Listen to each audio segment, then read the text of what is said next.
Good terrorism और bad terrorism से हम मानवता की रक्षा नहीं कर सकते हैं। टेररिज्म टेररिज्म होता है।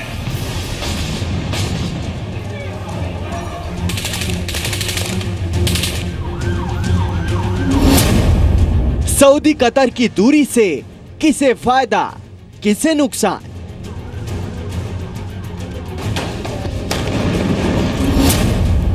आईएसआईएस के यार क्यों बन गए आपसी दुश्मन?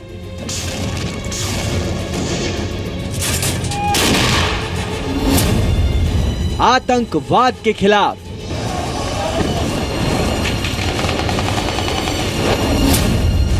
कितने चेहरे बदलेगी दुनिया?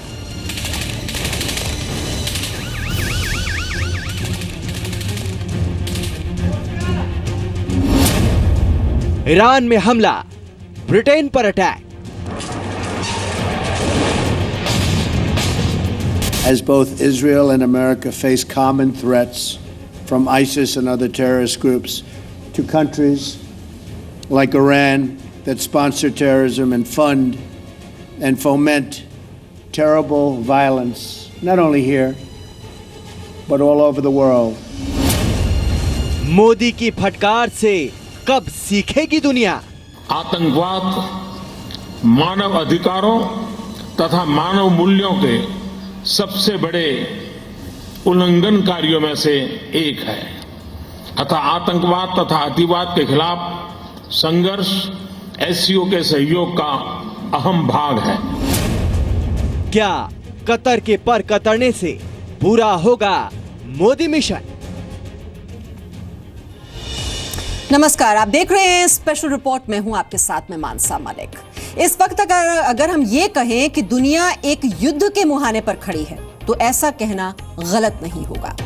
ये युद्ध दरअसल आतंकवाद से है और ध्यान देने की बात यह है कि युद्ध के इस मैदान में अलग अलग मोर्चे तैयार हो रहे हैं। आज इसीलिए हम चाहते हैं कि आप आतंक से इस लड़ाई की खेमेबंदी में यह समझने की कोशिश करें कि आखिर भारत कहां खड़ा है। दरअसल दुनिया के किसी भी कोने में जब तोप गरजती है तो उसकी आवाज हर जगह सुनी जाती है और दुनिया के किसी कोने में जब इंडिया बोलता है तो ये आवाज भी चारों ओर सुनी जाती है। आज इसीलिए हम ये पूछ रहे हैं कि भारत से 2500 किलोमीटर दूर मौजूद कतर के पर क्यों कतरे गए और क्या ऐसा करने से आतंक के खिलाफ जारी मोदी का मिशन पूरा हो पाएगा? इन्हीं सवालों के जवाब आज तलाशेंगे स्पेशल रिपोर्ट में।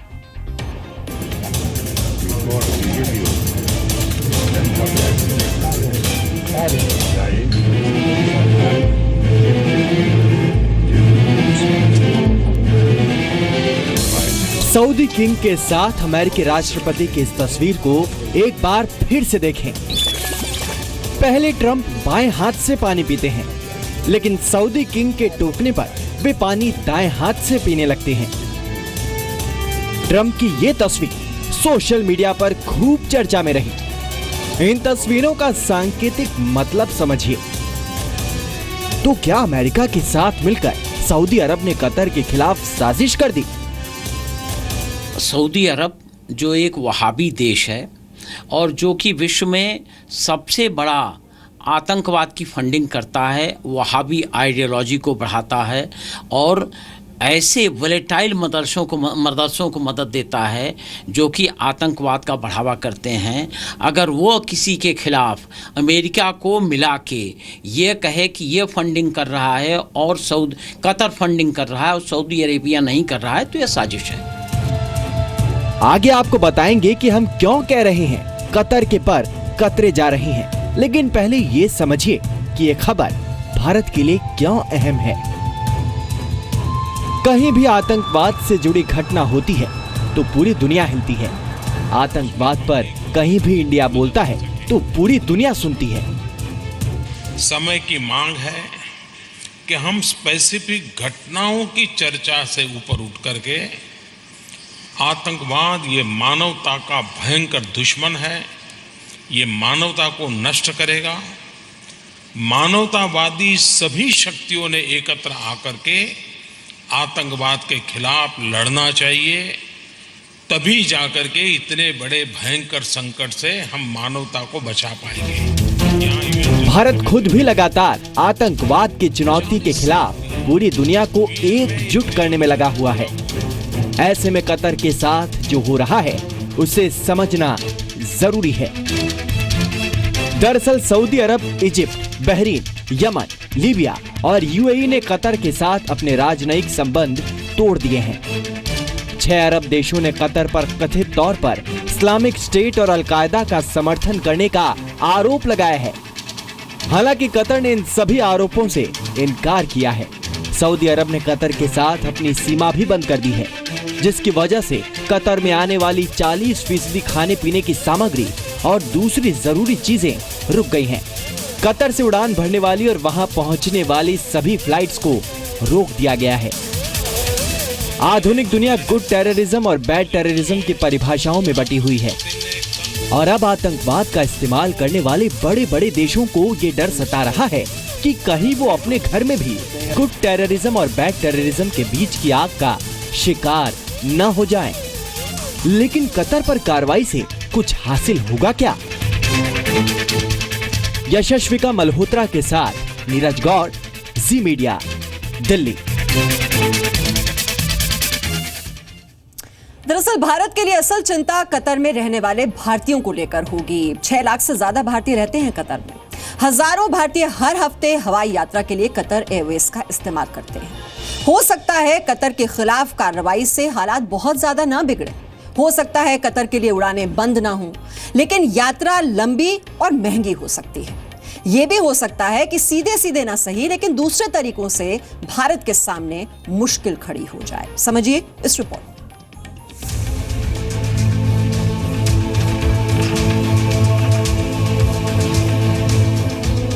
सऊदी अरब और उसके साथी देश कतर को खाड़ी क्षेत्र की स्थिरता के लिए खतरा मान रहे हैं। तो क्या इसकी असली वजह आतंकवाद है? देख लो, फंडिंग में जो स्टेट स्पॉन्सर टेररिज्म है तो सारी उनके हाथ में, बिल्कुल उसके दोनों मुल्क है, जैसे सऊदी अरेबिया और कतार भी है, यूएस भी है, तुर्की भी है, इजराइल का, ये सारे लोग हैं, उन्होंने मदद की जब तक अरब स्प्रिंग शुरू किया था। अरब स्प्रिंग की बात है, देख लो लीबिया का क्या हालत बना रखा है, लीबिया का, यमन है, सीरिया, इराक में, वो पूरी सारी दुनिया मालूम हो गया था ये किसके हाथ में। और सिर्फ ऑल्सो ये तो हिलेरी क्लिंटन खुद बताया था, ये सऊदी अरेबिया और कतार दोनों मुल्क में उन्होंने खुद सपोर्ट के आईएस के लिए, अलकायदा और रेडिकल एलिमेंट्स। तो कतर पर कार्रवाई क्यों? क्या इसलिए कि कतर के ईरान के साथ संबंध सऊदी अरब को हजम नहीं हो रहे हैं, या बात कुछ और भी है? दरअसल कतर अपने पड़ोसी देशों के मुकाबले तेजी से अलग पहचान बना रहा है। कतर के पास दुनिया का तीसरा सबसे बड़ा ऑयल और गैस रिजर्व है, जो अमेरिका और सऊदी अरब के मुकाबले कहीं ज्यादा है। कतर का वेल्थ फंड 338 अरब डॉलर से ज्यादा है, जिसमें रियल एस्टेट और कॉर्पोरेट एसेट्स शामिल हैं। वहां वॉक्सवैगन जैसी कंपनियों का पैसा भी लगा हुआ है। पश्चिमी एशिया में अमेरिका का सबसे बड़ा एयरबेस कतर में है। वहां से अमेरिका आईएसआईएस के ठिकानों पर हमला करता है। सबसे बड़ी बात यह है कि कतर का जो पेट्रोलियम का उसके जो एसेट्स हैं, उन एसेट्स पर इन लोगों की निगाह है। और आपको मैं ये भी बताना चाहता हूँ कि कतर से 95% हमारा पेट्रोलियम का इंपोर्ट होता है। तो कहने का मतलब ये है कि सिंगल आउट कतर को करना यह सऊदी अरब की एक बहुत बड़ी हिमाकत है और इसमें अमेरिका शामिल है। वो कतर को एक्सप्लॉइट करना चाहते हैं, ये टोटल एम यही पर है। कतर से जुड़ी कुछ और अहम बातों पर ध्यान दीजिए। उस पर पाबंदी के बाद क्या हुआ? कतर एयरवेज करीब 150 अलग अलग जगहों पर उड़ान भरती है, लेकिन एयर स्पेस में घुसने पर लगी पाबंदी की वजह से कतर एयरवेज के विमान जमीन पर खड़े हैं। इस कदम से कतर की अर्थव्यवस्था पर गहरा असर पड़ेगा, क्योंकि वहां का एविएशन सेक्टर कतर की अर्थव्यवस्था में अहम योगदान देता है। कतर 2022 के फुटबॉल वर्ल्ड कप का होस्ट है, जिसके लिए 8 अलग अलग स्टेडियम्स बनाए जा रहे हैं, जो अभी भी अंडर कंस्ट्रक्शन हैं। लेकिन प्रतिबंध की वजह से कतर में जरूरी मटेरियल्स नहीं आ पाएंगे, यानी इन सभी प्रोजेक्ट्स में देरी होने की आशंका है। क्या कतर पर प्रतिबंध से दुनिया से आतंकवाद खत्म हो जाएगा? कतर पर कार्रवाई से कैसे दुनिया से आतंकवाद का सफाया होगा? पाकिस्तान पर कार्रवाई से दुनिया से आतंकवाद के सफाया होने के कुछ चांसेस हैं।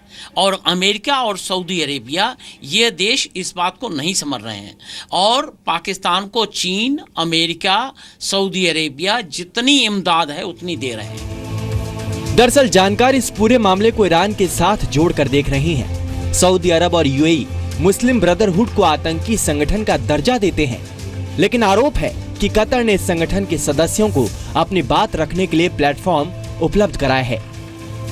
लेकिन जब तक प्रेसिडेंट ट्रंप में वहां पर उन्होंने पहुंच गया था सऊदी अरेबिया के लिए, उन्होंने अरब इस्लामिक समिट भी करा दिया था, उन्होंने खुद सऊदी का स्टैंड ले गया था। ये तो कतार खत्म करना चाहिए, उसके लिए मुस्लिम ब्रदरहुड सपोर्ट करना चाहिए, बंद करना चाहिए।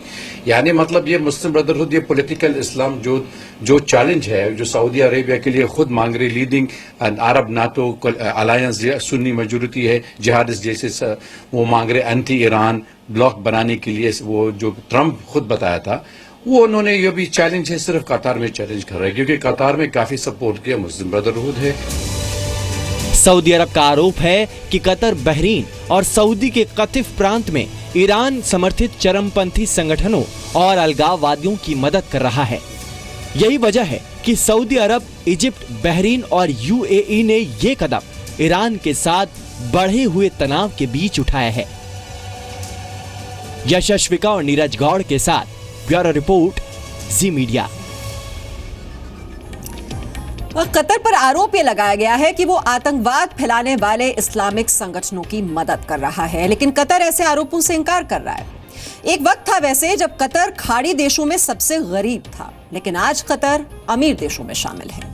ऐसे में ये जानना दिलचस्प है कि आखिर कतर ने ऐसा क्या कर दिया है कि बाकी देशों को ये पसंद नहीं आ रहा है। खास तौर पर अमेरिका क्या कहता है इस बारे में, उसका स्टैंड देखिए इस रिपोर्ट।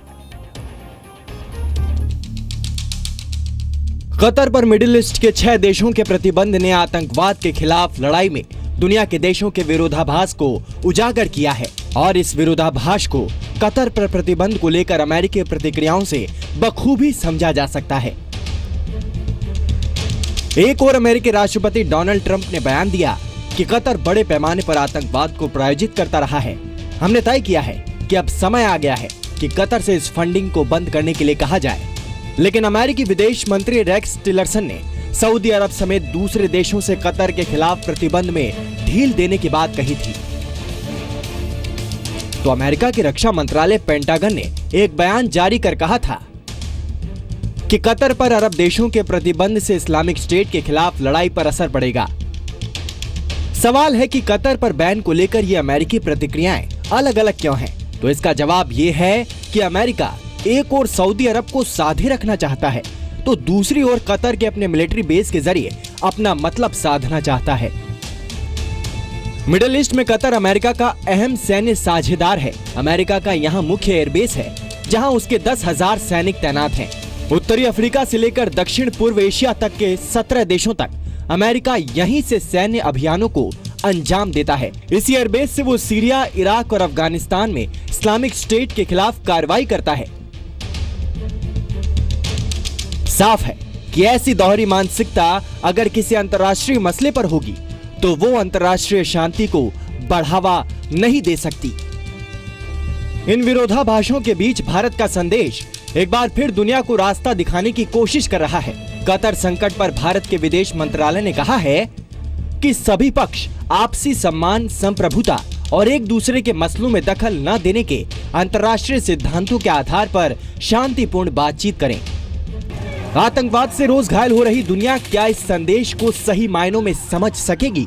ब्यूरो रिपोर्ट, जी मीडिया। तो आपने देखा आतंकवाद को लेकर ये कितने अलग अलग चेहरे हैं देशों के, और आखिर में सवाल ये कि इस पूरे विवाद में भारत किधर है। और इस सवाल का जवाब तलाशते हुए ये ध्यान में रखना जरूरी है कि इस वक्त भारत आर्थिक मोर्चे पर भी खुद को मजबूत करने में लगा हुआ है और आतंक के खिलाफ भी पूरी दुनिया को एकजुट करने में लगा हुआ है। अहम बात यह है कि भारत के सऊदी अरब से बेहतर रिश्ते रहे हैं और सऊदी अरब दुनिया भर में कच्चे तेल का सबसे बड़ा निर्यातक है। इसी तरह अबू धाबी और संयुक्त अरब अमीरात भी कच्चे तेल के सबसे बड़े निर्यातकों में शामिल हैं। लेकिन दूसरी ओर कतर भी लिक्विफाइड नेचुरल गैस का सबसे बड़ा निर्यातक है, एक्सपोर्टर है। जानकार मानते हैं कि भारत को तुरंत किसी का पक्ष लेने से बचना होगा। ऐसा इसलिए क्योंकि कतर में रह रहे भारतीय भी इससे प्रभावित हो सकते हैं, जिनकी संख्या 6 लाख से ज्यादा है। 6,50,000 लगभग संख्या है भारतीयों की जो कतर में रहते हैं। ऐसे में भारत के लिए यह बैलेंसिंग एक्ट बहुत ही जरूरी है।